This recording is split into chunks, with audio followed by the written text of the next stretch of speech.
Before the Dream Awakenings came out, I thought this should be something that's going to be extremely easy and just telling everyone to skip. Now since we have the information on the Dream Awakenings, plus the buffs that came out with One Punch Man, I'm kind of reconsidering just saying it's a skip. I think it still might be a skip, but I think there's value in this banner as well. If we look at someone like Fubuki, there's a lot going on. Crazy magic damage buff, a little bit of magic res down on the true art. Dream Evolution gives you more magic damage passively, and also Archgens for human allies passively as well. This is pretty much the best magic damage buff you can get from an awoken character. Granted, it's like, when are you going to be needing that 200% magic damage buff, right? In most situations, you probably won't be slotting this character on the team just to have that. And it's going to be probably coming down more so to nuking than anything else, but still could be a really good thing for you to have. Especially the passive Archgen 2, it's not a lot, but still could do some work for you. I think my biggest issue with Blizzard as a whole is that she doesn't really offer much outside of her magic damage buff. Like, she doesn't offer any type of active Archgen in the kit. Like, the art literally just buffs up BE output, which I mean is cool, but you know, would rather have Archgen. Of course, this banner isn't short whatsoever on attackers. You have Speedo Sound Sonic, and Speedo Sound Sonic can just do tons of work when it comes to pretty much most content in the game, especially now with his buffs and his Dream Awakening passives. One giving himself 200 art gauge and also buffing up all allies physical damage, and then the other, of course, giving crit damage and buffing up dark units art gauge passively. Of course, this guy's not going to hit as hard as like an Ascended unit, but he still could be a really good attacker for you to use when it comes to stuff like Summoner's Road. I think that's one of the big things about this banner is that all these guys are awoken characters and they're really strong in terms of their base kits. Are they broken by any means? No, but them being like this strong base is very good because it means that you may have a chance to go a little bit further in Summoner's Road if you are newer to the game. One of the biggest bottlenecks in this entire game for every new player and even intermediate players will be Summoner's Road. Yes, it's cool that you get to do ascend a character, but if you can't ascend them, then what's the point? So collecting a lot of these really strong awoken characters to help fill out your roster until you are able to use the ascended characters is extremely beneficial. Saitama's like, you know, the big name from this crossover, right? A lot of people's been hyping him up, including myself, because he's just ridiculous. 200,000% on a true art multiplier. Yes, his stats are not as high as an ascended unit, but 200,000% multiplier, 50% innate damage buff. You go with one of the Dream Awakenings, you're getting another 100% damage buff if you're fighting the correct race. That sounds a bit racist, I'm not gonna cap. Which means he would have 150% damage buff innately, and he's gonna be blowing up so many things in front of him. The thing is, though, is that Saitama's gonna mainly strive as a nuker. Outside of that, I don't see him really being used too much. So for a lot of you guys that maybe want to use Saitama, I don't know about nuking higher floors of Summoner's Road or, you know, even DOT or whatever else, just because the higher floors are most of the time not nukable. I mean, there's sometimes, you know, there's exceptions where you can nuke it, but Saitama still is just the nuker, and he's going to be one of the better nukers in the game now too, due to how high his modifier is, his damage buffs and everything else.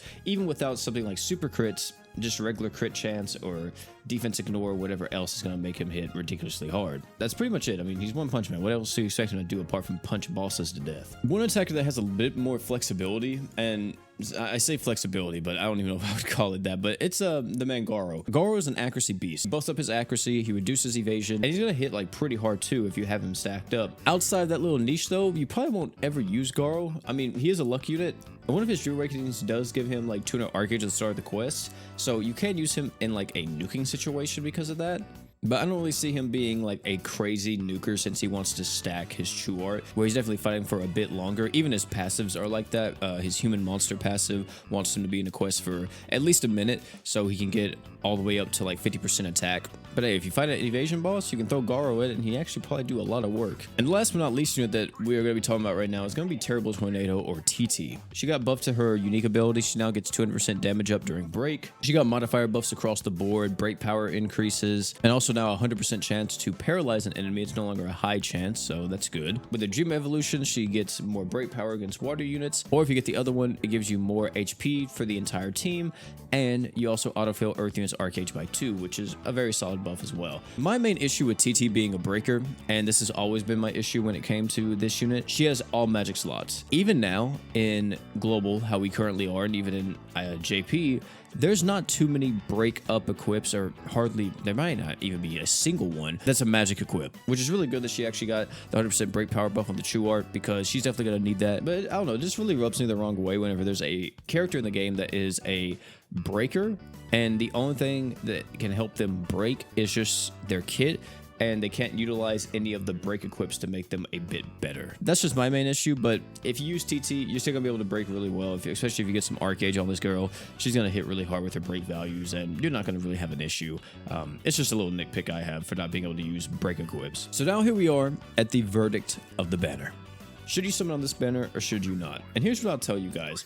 If you're newer to the game and you never ever got to experience One Punch Man, it's at least worth a multi-summon. For one, all these characters are pretty solid. The worst one, I would say still, is Garo. He's really only good against evasion bosses. Apart from that, you're not really going to be using him. But the reason why I tell you guys to summon is not just because, you know, these guys are pretty solid. It's because it gives you more characters to use in Summoner's Road. That's one thing that I have noticed ever since I started my JP account, is that having more characters at your disposal just helps you out so much when it comes to Summoner's Road, especially very early on. I don't want any of you guys to go like broke on this banner, let me say, but all these guys are awoken units, which is extremely good because they're not high investment. You literally just awaken them and then that's it. You don't have to worry about getting summoners orbs and stuff like that to ascend them. These guys are going to be your workhorses because they're going to be able to help you get those summoners orbs for those ascended characters. But yeah, like if you're a brand new player, you pick up Saitama, congratulations. You'll actually be able to nuke some stuff just because his modifier is so high. You pick up TT, you get a pretty good breaker. Sonic's pretty good too as just a crit attacker. Fubuki is going to be really good in terms of magic damage buffing, so any type of magic character that you ever get for the rest of time